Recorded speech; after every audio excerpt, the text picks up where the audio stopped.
Greetings, Guardians, my name is Bife here.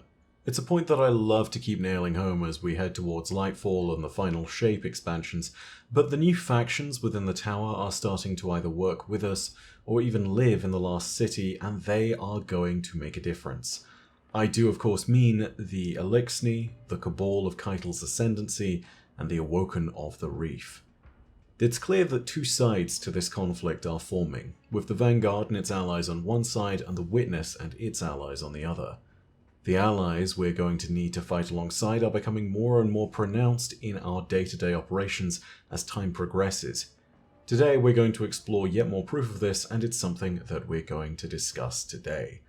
A quick reminder again, thank you so much to everybody who came along and is attending GCX this weekend. It's going to be really exciting to see all of you, and I do hope you enjoy some of the panels and whatnot else that's being put on. It's going to be a really exciting time. I cannot wait to see all of your lovely faces, and thank you again to everyone who donated to our block in the charity marathon. Anyway, back to the lore. So, on our side of the war between light and dark, it's worth remembering that there have been great examples of us working together with our allies. The one that really comes to mind for me in recent terms is Anna Bray working with the Scions and Splicers to break down the barriers between her and Rasputin's remains. There have been plenty of other examples, but that's the one that comes to mind fairly quickly. I think you could also go ahead and take a look at the Season of the Haunted most recently, the Season of the Risen, and of course the Season of the Splicer in general, to see moments at which we're quite clearly allied and working alongside the various allies that we've made throughout the season. Since the establishment of the coalition between the Vanguard and the Cabal Ascendancy under Keitel, and since the House of Light began to permanently settle in the Lost City, it's not been hard for the leaders of each of the respective factions to coordinate with each other.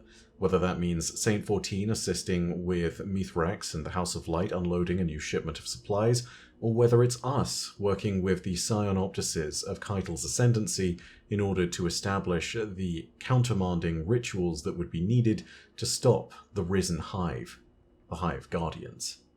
It's clear from both the storylines in the Season of the Splicer and the Season of the Risen that whenever Guardians interact with the special forces of these other factions, they are effectively a force multiplier, not only due to their incredible resilience and martial skill, but also due to the stranger applications of the light. In the case of the Splicers, it would be the ability of Guardians to move through a splice with the skill of the greatest splicers, and as a result to be able to much more quickly complete a splice if needed. And in the case of the Scions, it's the ability to navigate the uniquely created mindscapes and psychic domains that they're able to conjure. All these talents can coalesce to great effect, and it's something that the new allies of the coalition are taking advantage of. We've seen Guardians working together with a lot of forces.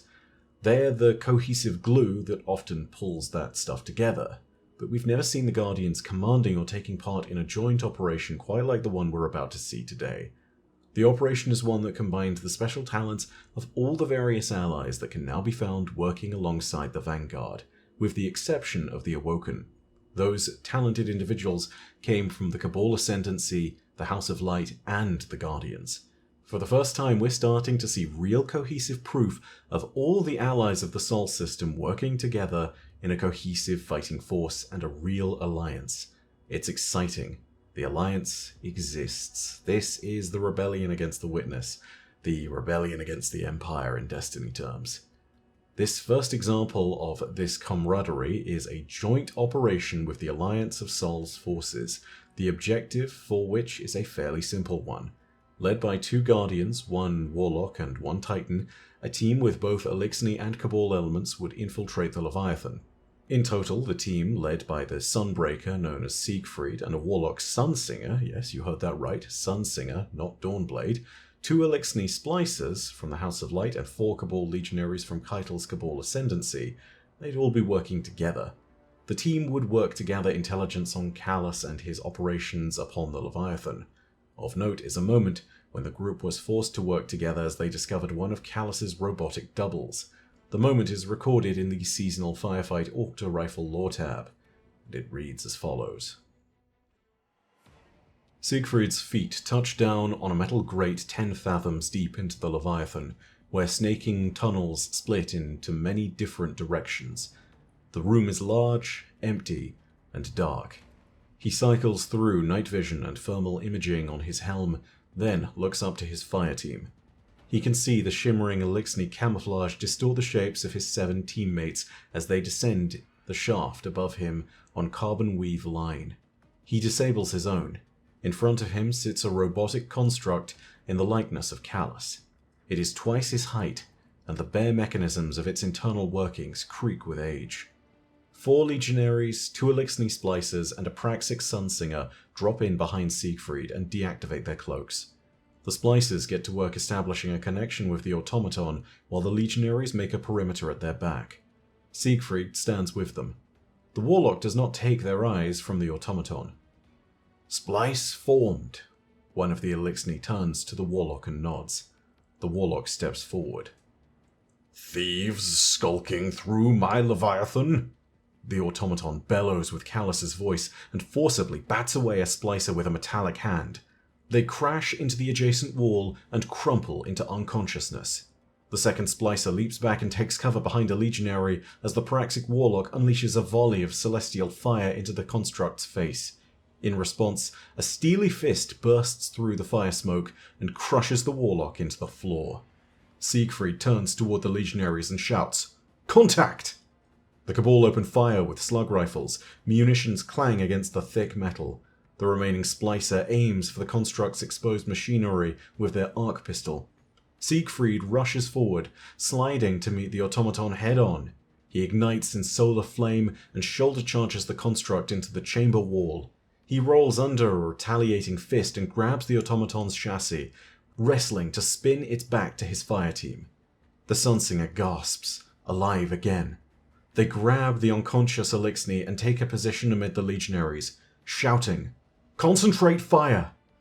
With one swift motion, the Praxic warlock combusts brilliantly with solar radiance that emboldens the firing line of Cabal shooters and fills the splicer's heart with courage.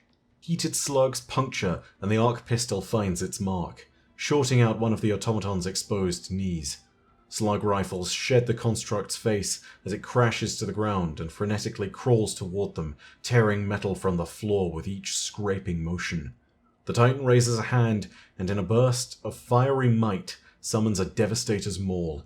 He brings the maul down into the automaton's back, demolishing it and sending molten shrapnel skidding across the floor. Siegfried looks to the Sunsinger, then the rest of the fire team. "Contact down. Let's keep going." If more joint operations like this are to take place, then it will only strengthen the ties that each of the factions has to the Guardians and to each other, and this is important. Moments like this do not necessarily contain huge characters in the lore, they do not necessarily highlight a path to someone that is immediately in our proximity, they do not advance the story in a huge manner, but they advance the overall narrative of the background in a huge manner. This is the first time that Eliksni and Cabal have worked side by side, and if they can work side by side with us, then there's a chance that we might see the Awoken of the Reef doing the same.